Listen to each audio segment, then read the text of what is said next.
In the desperate final years of World War II, Adolf Hitler's vision for a colossal, invincible war machine took shape in the form of the Panzerkampfwagen 8, the Maus. The name Maus ironically means, obviously, mouse in German, and it concealed the true nature of the tank, the heaviest and most massively armoured fighting vehicle ever constructed. With a weight of nearly 200 tons, armour impervious to most weapons of the day, and a gun powerful enough to destroy enemy tanks from over 3,000 metres away, the Maus was meant to terrify Allied forces and turn the tide of the war in Germany's favour. Instead, it became a symbol of Nazi overreach, technical hubris, and the failure of brute force over battlefield practicality. Let's get into it, shall we? And to support our channel, please click subscribe. By 1942, the war that had once seemed destined for German victory was beginning to slip from Hitler's grasp. The Eastern Front had turned into a meat grinder, the Western Allies were bombing German cities, and the Wehrmacht was increasingly on the defensive. Amidst these growing challenges, Hitler began to place more and more faith in so-called wonder weapons, experimental military projects that he believed could reverse Germany's fortunes. One of these projects was the idea of a super heavy tank. Hitler believed that by building a vehicle so heavily armoured and so powerfully armed, it would dominate the battlefield and make up for Germany's shrinking manpower and overstretched lines. Enter Ferdinand Porsche, the famed automotive engineer and Hitler's longtime favourite.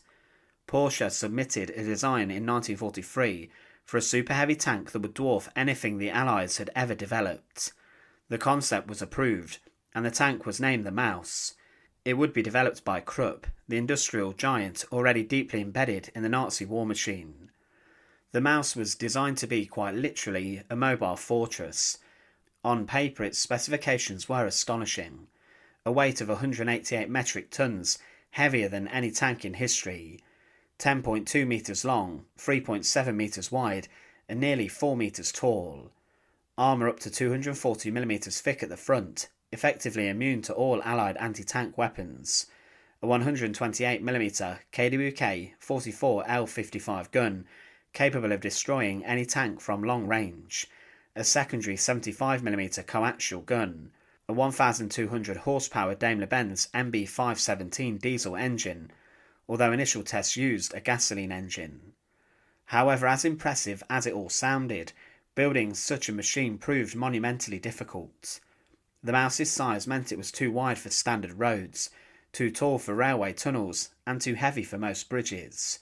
Even transporting the prototypes required custom-built railcars and elaborate logistics. The Maus was originally intended to reach speeds of 20 km an hour, but test trials show it could barely manage 13 km an hour under ideal conditions. In rugged terrain, its speed dropped even lower. It was clear early on that this tank was not meant for speed or agility. It was designed to roll slowly and crush anything in its path. But in a war increasingly dominated by air power and manoeuvrability, this brute force philosophy was already outdated. Two prototypes were constructed at the Böblingen Proving Grounds near Stuttgart. The V1 or version 1 was an unarmed version used for drivetrain and mobility testing. The V2 or version 2, the complete prototype, had a full turret and main gun installed. Almost immediately, the engineering limitations became evident. The Maus was simply too heavy for almost any existing infrastructure. No standard bridge could support it. To overcome this, engineers devised an unusual solution. The Maus would cross rivers underwater. Yes, underwater. One Maus would submerge and drive along the riverbed, whilst connected to a second tank on the far side of the river via a very long electrical cable. The second tank would provide power and air through its tethered system. Whilst theoretically workable, in practice it was already absurdly impractical.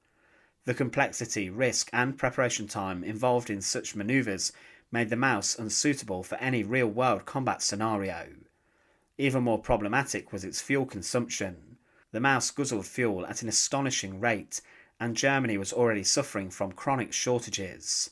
This further limited its operational potential. Moreover, the tank's massive size made it an easy target for Allied aircraft, which now had near complete air superiority over Europe. Despite the clear engineering obstacles, Hitler was enamoured with the Maus project. He ordered a mass production of 150 units, believing that these super tanks could spearhead counteroffensives and retake lost ground. However, his generals were not convinced. Heinz Guderian, architect of the Blitzkrieg strategy and one of Germany's foremost armoured warfare experts, dismissed the Maus as a waste of time and resources. He reportedly even clashed with Hitler over the project and warned that the tank would be a logistical disaster on the battlefield. In truth, by late 1944, the situation on the ground was so desperate that the Maus was little more than a fantasy. The industrial base of Germany was crumbling under Allied bombing. Manpower was dwindling, fuel was running out, and yet resources were still being funneled into this massive white elephant. By war's end, only 2 Maus prototypes were ever completed. In early 1945, as Allied forces closed in from the west and the Soviets pushed in from the east, the 2 Maus tanks remained at Böblingen. When it became clear that Germany would fall, engineers destroyed the V-2's turret and sabotaged key systems to prevent capture, but this effort was only partially successful. Soviet forces arrived and seized both prototypes. Later in 1946, the Soviets combined the V-1 chassis with the V-2 turret to create a single working Maus. This tank was shipped to the Kubinka Tank Museum outside Moscow, where it remains on display to this day, a steel relic of one of the most ambitious and flawed weapons programs in military history. The Maus tank never fought in a single battle. It never destroyed an enemy tank. It never changed the course of the war, yet its legacy endures, not as a symbol of power, but as a stark warning about the dangers of over-engineering and ideological delusion. In a time when Germany needed fast, reliable, easily produced tanks to counter the overwhelming numbers of Allied Shermans and Soviet T-34s, Hitler instead chose to chase a fantasy. The Maus was the physical embodiment of that fantasy, a steel fortress designed to win battles that no longer existed. It represented a key lesson in military history that bigger is not always better. Victory goes not to the most extravagant machine, but to the one that is available, reliable, and suited to the reality of combat. The Allied powers embraced this principle. Germany did not. Ironically, the Maus's very size ensured its survival. Too large to move, too strange to scrap, and too unique to forget, it was preserved by the Soviets as a war trophy, and today it draws curious visitors and historians where they marvel not at its firepower or armour, but at just the sheer audacity of its conception. Thanks for watching. To support our channel, please subscribe and share, it really does help. And once again, thanks for watching.